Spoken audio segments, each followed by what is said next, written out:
Today we're going to start talking about the properties of waves and the speed of waves. This unit is going to be very vocab heavy.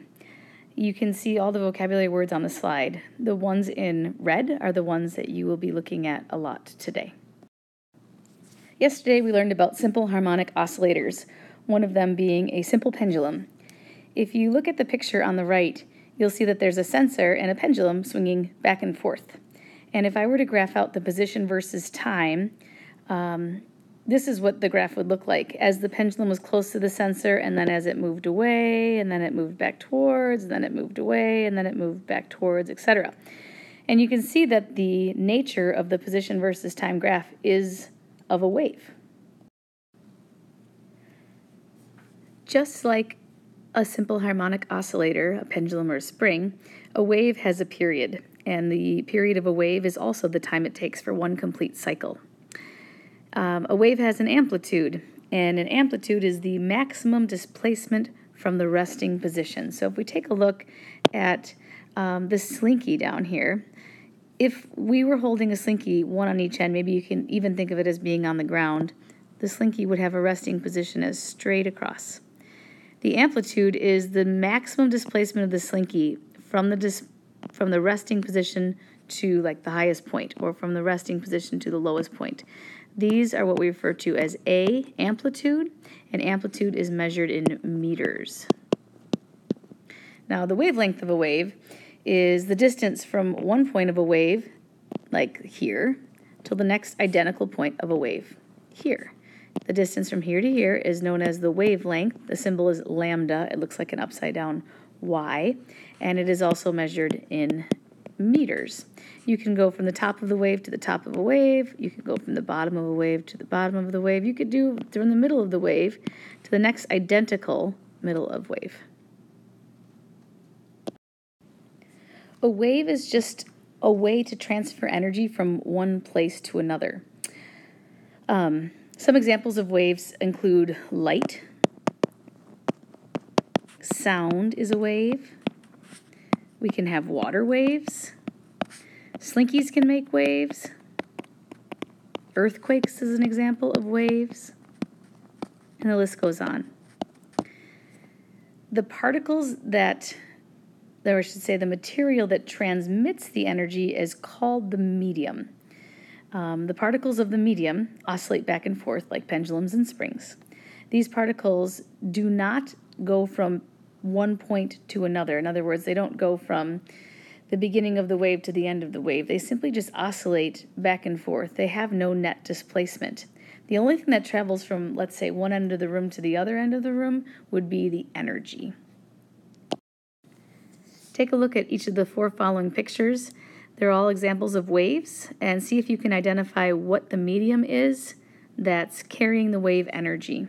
Pause the video and take a moment and identify all four pictures. In the picture in the upper left-hand corner, you should see that water is the thing that's carrying that wave energy. This woman on the upper right-hand corner, the rope is carrying the wave energy. Bottom left-hand corner, the whisper, the air is carrying the sound energy. And then the light energy going from the sun to the earth, actually, it's a vacuum. Or in other words, it's empty space. Sorry about the misspelling. Empty space. So hopefully you observed that some waves will need a medium to carry their energies and some will not. And that's one of the things that's fundamentally different about waves. A mechanical wave, that particular wave is going to require a medium. An electromagnetic wave will not require a medium. The difference in mechanical waves and electromagnetic waves is in how they are produced. A mechanical wave is produced by something that's simply oscillating back and forth like a spring or pendulum. My vocal cords, as I'm talking right now, they're oscillating back and forth, and they're pushing the air that's around my vocal cords, and then the air that's oscillating back and forth is pushing your eardrum back and forth. And so that vibrating source is a mechanical wave. A medium is required to carry that energy from point A to point B. An electromagnetic wave actually comes from the changing electric and magnetic fields. So you have some background knowledge on this now. Imagine that you have an electron that's accelerating. Well, we know that a moving charge produces a magnetic field. Well, if it's an accelerating charge, it's going to produce a changing magnetic field. So it's producing a magnetic field, but that magnetic field is going to either grow or shrink. It's going to change. Well, we know a changing magnetic field is also going to induce a current, or in other words, make charges move. And so the accelerating of a charge makes a changing magnetic field. A changing magnetic field, in turn, accelerates a charge. And so this mutual induction of these two fields is what an electromagnetic wave is. An example of a mechanical wave would be sound, as an example, water, slinkies, earthquakes, and other things like that, where electromagnetic waves is anything that's on the electromagnetic spectrum. Most notably, visible light is an example of an electromagnetic wave. And then, of course, gamma, X-rays, UV, infrared microwaves, and radio waves. Now, mechanical waves is what we're going to study during this unit. And then the next unit, we're going to study electromagnetic waves. So there'll be a lot of commonalities between the two, but we are going to study them in two complete different units. So a mechanical wave, thus coming from a vibrating source, can transfer energy through a medium in one of two ways. It can be longitudinal or it can be transverse. Transverse is the wave that you think about when you think about waves. Longitudinal waves is also referred to as a compression wave. If you want to click on the links below, you can see animations of the two types of waves.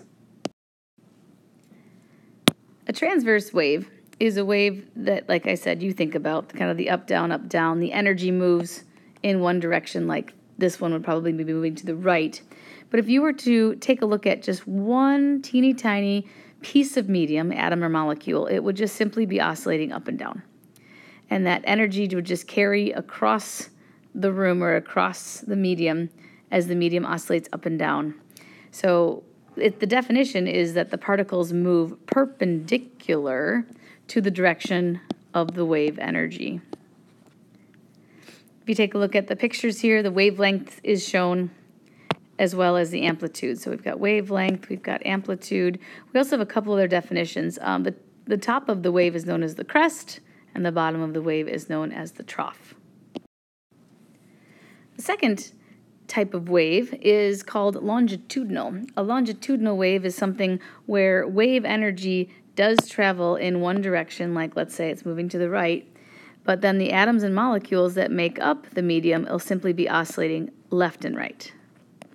So they'll go back and forth in a direction that's parallel to the direction of the wave energy. Longitudinal waves also have wavelength, and they have amplitude, and they have frequency, and everything else that transverse waves have. The wavelength is just simply the distance from like maximum compression to the next maximum compression. That's a wavelength. Or this part here, really, really stretched out, thin, not so compressed area to the next not so compressed area. Vocabulary words. The compressed area is called the compression, and the stretched out area or the less compressed area is called a rarefaction. Now, the downside with longitudinal waves is you can't actually see the amplitude on a still picture. If you were to have a live animation of a longitudinal wave, it would be something like this. Imagine you have your atom or molecule as it's oscillating back and forth. It goes left, right, left, right, left, right. Now something with a larger amplitude would go farther left, farther right, farther left, farther right. That would mean larger amplitude. We'll do these demonstrations when I return, but I want you to imagine a stadium wave. So you're at a ballpark and all of a sudden the wave starts and you're part of it, and the wave travels all the way around the stadium. Well, we can figure out how fast this wave is traveling by taking the distance around the stadium divided by the time it takes the wave to get all the way around the stadium. My question to you is, could we make that wave faster? And the answer is, yeah, we could definitely make that wave faster. We could get it around the stadium in a different amount of time. So what determines the speed of the wave? What in that stadium is actually deciding how fast that wave is going to go? And how to think about this is Imagine you have a stadium full of young, excited kids, lots of sugar, and they do a stadium wave. And they measure how long it takes them, the wave, to get around the stadium and figure out how fast it's going. Now imagine you replace those students with a bunch of people from a nursing home. And you say, okay, do the wave. And as the wave moves across or around the stadium, you notice that it's going quite a bit slower, and it takes a lot longer for it to get around. So what was different in my two scenarios? And what was different was the people. And what do the people represent? Well, the people represent the medium. So as far as what determines the speed of the wave, it's the medium.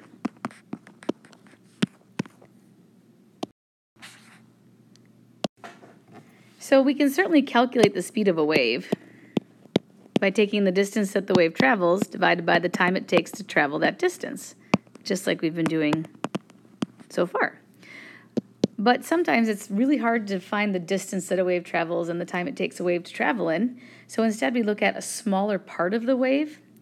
And so let's take a look at just one wave. Look at one wave. Okay, what is the distance of one wave? Well, that's a wavelength. And what is the time it takes to complete one wave? Well, that's the period. I can rewrite this as wavelength times 1 over period. Well, 1 over period is also the frequency. So I end up getting the wave equation, which is that the speed of a wave is equal to the wavelength times the frequency. And the old equation for speed would still work if you knew the distance and the time. So that's going to be wavelength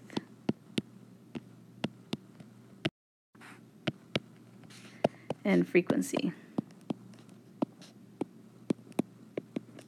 Wavelength is in meters. Frequency is in hertz, which is basically cycles per second, or 1 over seconds. So speed is still going to be in meters per second. For the following sample problems, I'd like you to pause the video, give it a try, start the video up again, and see how you did. Okay, from this particular picture, we are observing that the wavelength is 0.1 meters, and we are given that the frequency of the wave is 12 hertz.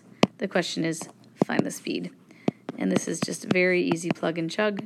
0.1 meters times 12 hertz is 1.2 meters per second.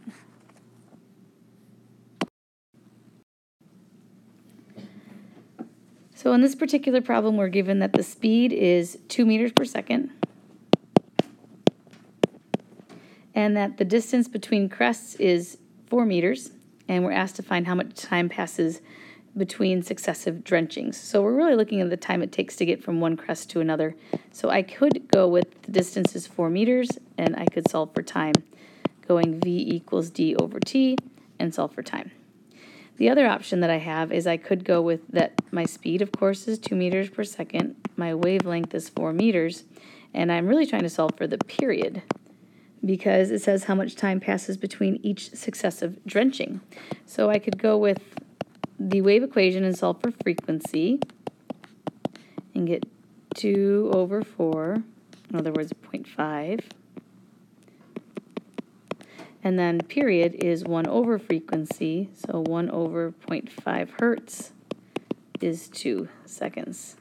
And if I were to use this equation, T would have been D over V, so also, so 4 meters over 2 meters per second is 2 seconds also.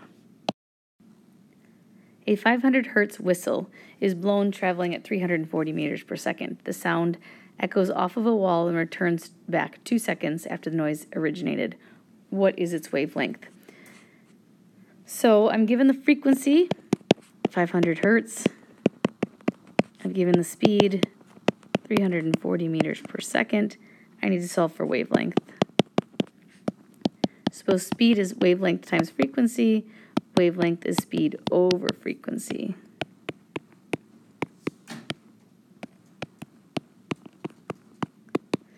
So the wavelength is 0.68 meters. How far away is the wall? Well, if I think about it, if I'm giving off some sort of sound and it travels to a wall and then back from a wall, and it takes 2 seconds to do that entire thing. I'm trying to figure out how far the wall is away from me, so I really want to think about how much time that it took to get to the wall, and that would just be 1 second. And the speed being 340 meters per second. Question is, what is the distance? So speed is distance over time, or in other words, distance is speed times time. 340 meters per second times 1 second. That wall is 340 meters away.